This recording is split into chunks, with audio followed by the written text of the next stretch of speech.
Hello and welcome. I'm James Fitzgerald. Before watching this video, or any videos on my channel, please familiarize yourself with my terms and conditions of use, located in a post on the community page of this channel.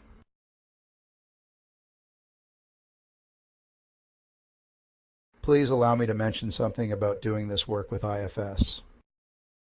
I see the IFS view of the human mind as a way to observe and describe clusters of our symptoms, thoughts, emotions, sensations, and beliefs, and a way to participate in therapy with mindful intention, effectively and without judgment.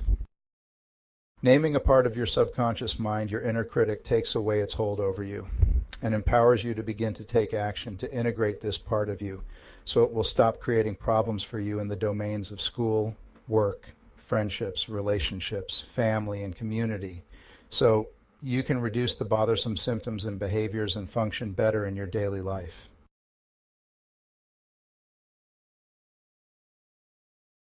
In this video lesson, I will discuss the proactive and protective role that your inner critic, a proactive manager part, plays in your day-to-day life.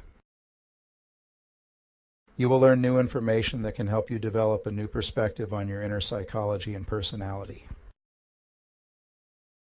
What do I mean by manager part? In the IFS therapy model, managers are like the subconscious bosses of your inner system. They are responsible for keeping exiles from flooding your conscious awareness with powerful and uncomfortable emotions, thoughts, and sensations.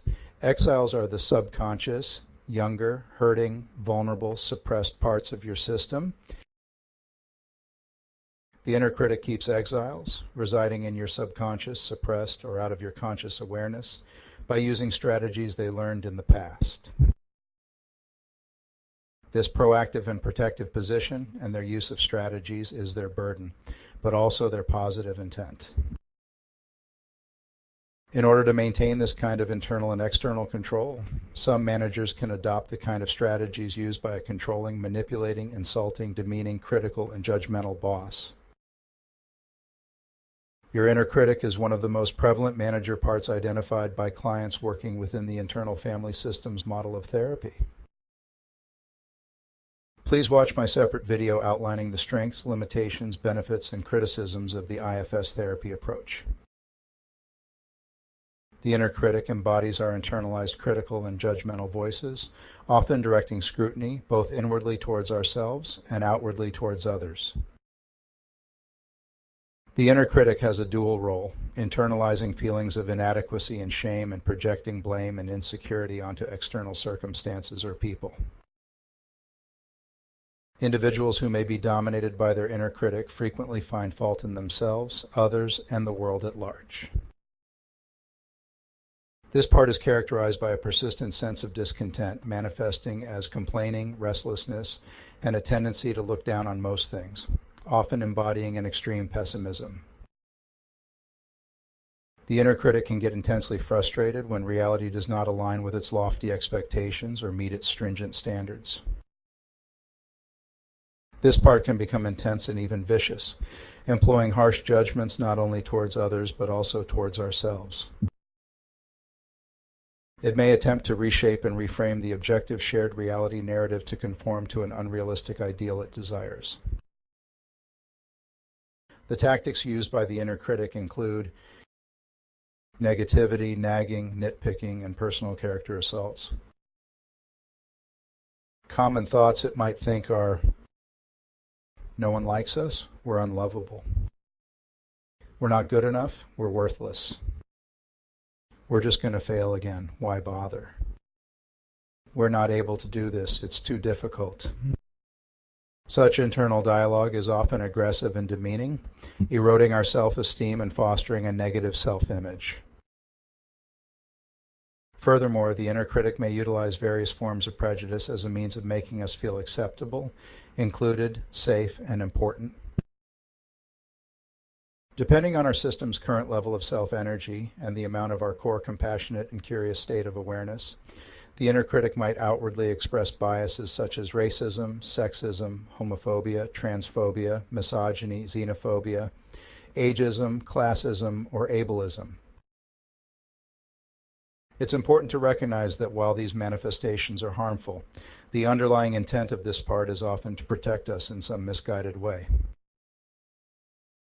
I know it might be extremely difficult to believe, however, please remember that all our parts have positive intentions, even if their actions are problematic.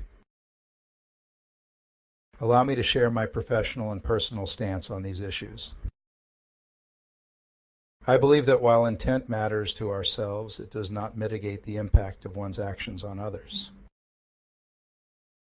Addressing the deep-seated issues associated with these biases and prejudices requires deep and comprehensive work beyond the scope of this discussion. However, I do plan on creating many more videos in order to delve into these critical and problematic topics. The managerial inner critic functions like an ever-present committee, focused on continual improvement within our internal system. It is relentlessly vigilant, often critical and humorless, and typically unpopular with other parts of our internal system. When directed inward, this part can guilt-trip us, shame us, invalidate our experience, demean us, and condemn us. We may find ourselves at this manager part's mercy when it blends with ourself and takes over our conscious experience. The inner critic may have origins in what IFS refers to as family of origin, legacy burdens, or patterns and beliefs inherited from our ancestors, parents, or caregivers. Negative thinking patterns associated with the inner critic might include describing ourselves or others with labels that evoke negative connotations. Critical or judging parts can become disproportionately strong in our systems, possibly due to childhood experiences where we absorbed our parents' values and the social norms of our community. As we internalize our parents' admonitions about what is permissible, we gradually develop our own inner judgmental parts that remind us of these social rules. Developing these parts is vital for learning how to navigate societal expectations and achieve success within our social and community contexts. However, it's easy for our internal system to become unbalanced in this process, especially if the inner critic becomes overly dominant. A complicating factor is our genetic makeup and neurological predispositions, which influences how we learn and react to our environment. For example, introverted children are often more sensitive to external stimuli, such as a stern parental voice, compared to their extroverted peers. This temperamental difference can significantly impact how our inner critic develops and operates. Understanding the role of the inner critic is crucial in IFS therapy. By acknowledging and compassionately engaging with this part, we can begin to heal and integrate it into a more balanced internal system. Recognizing that the inner critic, despite its harshness, is attempting to protect us allows us to approach it with empathy and curiosity. With this deeper insight into the inner critic, we can now move on to the next video where I review the next managerial part within our internal landscape. That concludes this lesson. My hope is that you were able to watch the video in its entirety and gain some new information.